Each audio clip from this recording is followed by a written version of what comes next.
welcome back to the Fermented World channel. Today we're going to be looking in on this Saison that's been sat for a while. At first I couldn't get the heat right, so it kind of it had to wait until I'd bought a heat mat basically, which I'm going to leave running in case it needs to go back on. That way it doesn't cool down too much, keeps it the temperature it needs to be. But we're going to open this up, take a hydrometer reading, refer to the instructions. This says it should finish a final gravity of about 1.006. So let's whip this lid off and see what we've got.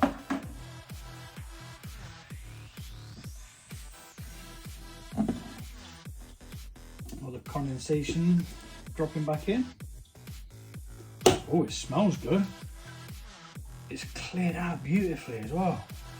It's so damn clear. With that said, I'm expecting it to be around the mark it should be. It is crystal clear all the way to the bottom. Quite impressed with that.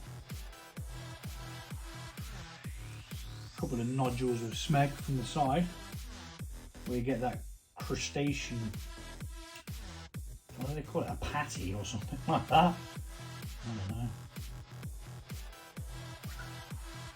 Right, so a quick glance at what we got.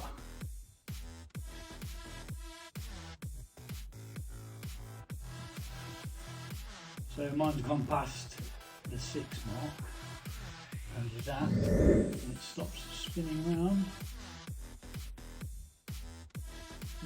Mine's at 1.002, so it's a little bit drier than expected, but that is not a problem.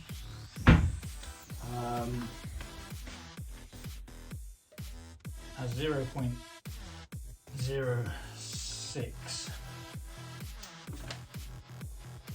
0.006, right, is quite dry anyway.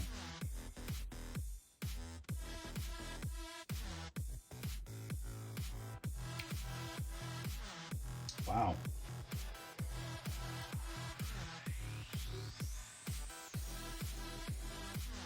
Definitely got that like farmhouse vibe to it.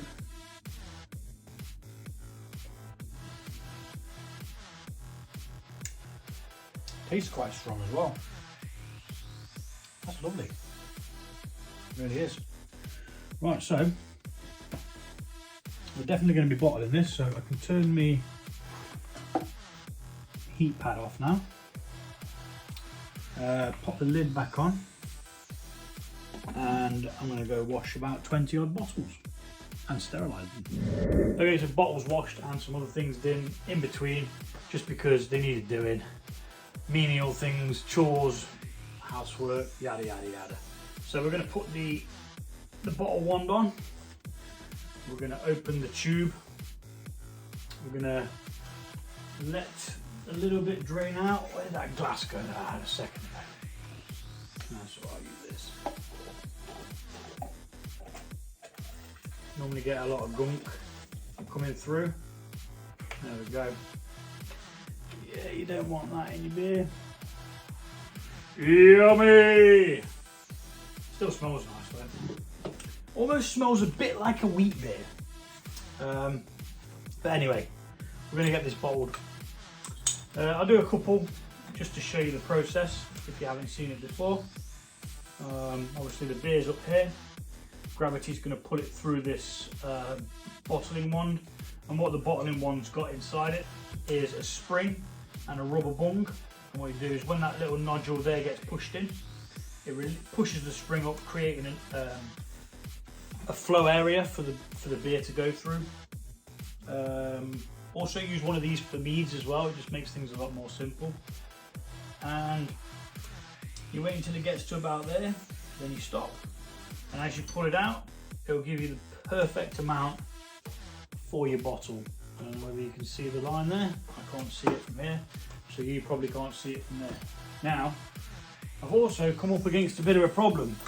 With this beer brewing at 26 degrees, I now need to keep it at 26 degrees to be able to carbonate it. Otherwise, the yeast isn't going to activate, therefore not creating the carbonation. So yeah, what I'm going to try and do is see whether I can put them on this heat mat.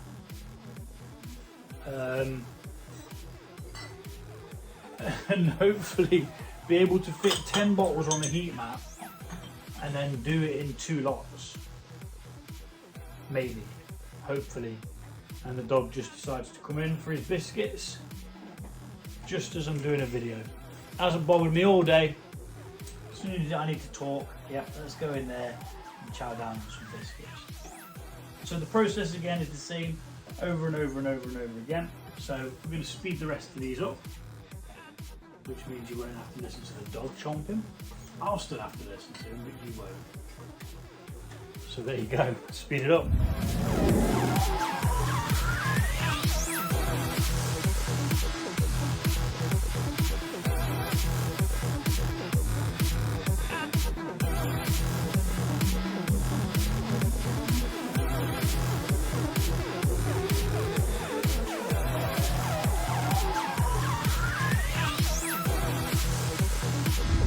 Okay, so now we have bottled, what we've got? We've got 1, 2, 3, 4, 5, 6, 7, 8, 9, 10, 11, 12, 13, 14, 15, 16, 17, 18, 19, 20. So we've got the 20 bottles, which is normally what I try and get. I thought I was going to get a bit less than that actually, because it only amounted up to 11 litres instead of 11 and a half.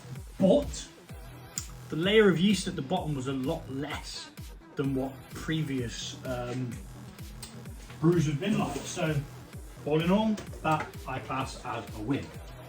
20 bottles for, oh gosh, what did it cost? Maybe 15 quid with mint as well. Shout out to Brew Day Supplies. They do some absolutely banging kits. If you want to get into all grain, I highly recommend them. I really do, because I'll put a link here, well not a link, but I'll put the web address for you to check out. And mate, they're just amazing. But yeah, big shout out to them, because this kit's brilliant. All the kits have been brilliant. I've had some kits that are actually collaborations with the actual local breweries. I've had a Totally Brewed one who no longer make beer. I've had a Shiny one, Shiny Brewery over in Little Eaton. I've had a Neon Raptor one, which is one that's from Nottingham, my hometown. And yeah, and I've got a couple more as well. I've got they do a couple of clones as well. So I've got a clone of Theakston's Old Peculiar, or Theakston's, I don't know how it's pronounced. But that's actually the beer that got me away from drinking like crappy lagers, as I like to call them, and into drinking, well, ales, I suppose, real ales. And then I started going to beer festivals, and then I found craft beer, and since then I've been skint every flipping day of my life, because craft beer is expensive, but it is way better than standard beer. But standard beer and beer styles are good to go back to every now and again. Now, I really like a Saison. I really, really do. And every time I have one, I've said this before on the other video to this, every time I have one, I think to myself, why don't I drink more of this? And the fact is not many people brew them, because they're kind of a, what would you call it, a niche market. The overheads and what it takes to produce, and the fact that they've probably got to wait on the stock to sell for X amount of time. It's more of a French thing, I believe. But anyway, I'm going to stop waffling now. And what we're going to do now is we're going to prime these with a bit of sugar. What this does is it reactivates the yeast. The yeast is like, hey, sugar, more fermentation, let's go. It creates CO2, but we've already capped the lid off, so the CO2 can't go anywhere, therefore it's forced into the liquid. Now, these are going to have to go on the heat pad for 2 weeks, because it needs to ferment at 26 degrees. So, priming, you take, there's a way I do this to make sure every single one's exactly the same, but you have to use a knife, which I didn't sterilise, but pretend I did. Pretend I did sterilise this now. So you're going to take your sugar, normal plain sugar, and you're going to plop it in. You might get a reaction. It could foam up slightly or something like that. If it does, just get the lid on it quick. I am paying attention to make sure that it doesn't. And 1 headed teaspoon is plenty enough carbonation. I used to do half, and then I started doing a full one again, and yeah, it just kind of keeps a bit of a head retention better. And there you go. That's what we're going to do. We're going to do the same for all of these bottles. Then we're going to close them off and get them on the heat pad. Now, I've only got 1 heat pad, so I'm going to have to do 10 at a time. So it's going to be a bit longer. There'll be one ready to drink before the other, but it staggers it, so it's not really a problem. Right, so I'm going to stop waffling now. I'm going to get on with this sped up.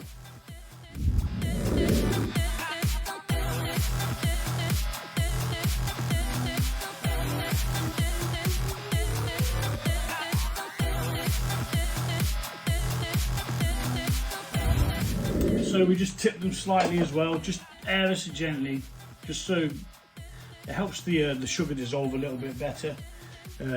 Saves the yeast having to work harder. So now what I'm going to do is I'm going to turn my thermostat back on and attach the little loop thing, which is down here, and the strap has gone where?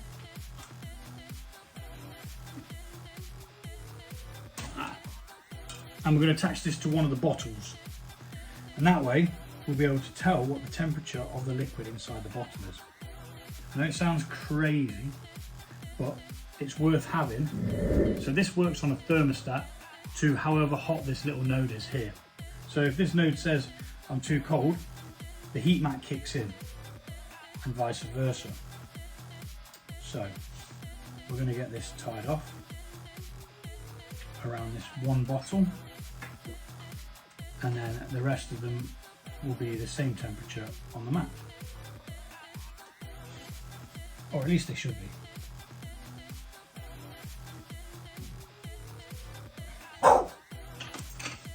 Please excuse the dog, he's a bit of an idiot.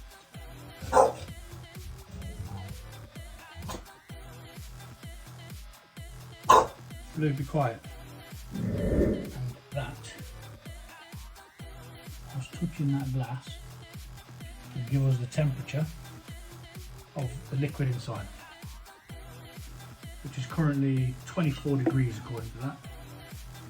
So we're going to get the rest of these on, and yep, my lad is home, just as I said. So I'm going to get these put onto the heat mat, and that's it for today. We'll be back in, when it's clear out. It's already cleared out, so it's possibly ready to drink as soon as it's carbonated. So maybe within 2 weeks we'll pop one open, see what it tastes like. Then maybe after that we'll try another one. Maybe 2 weeks after that, because sometimes I leave them for 2 weeks in the bottle. Allows it to mature a little bit and just get a little bit better. But yeah, that's what we're going to do. Thanks for watching, and I'll see you all soon.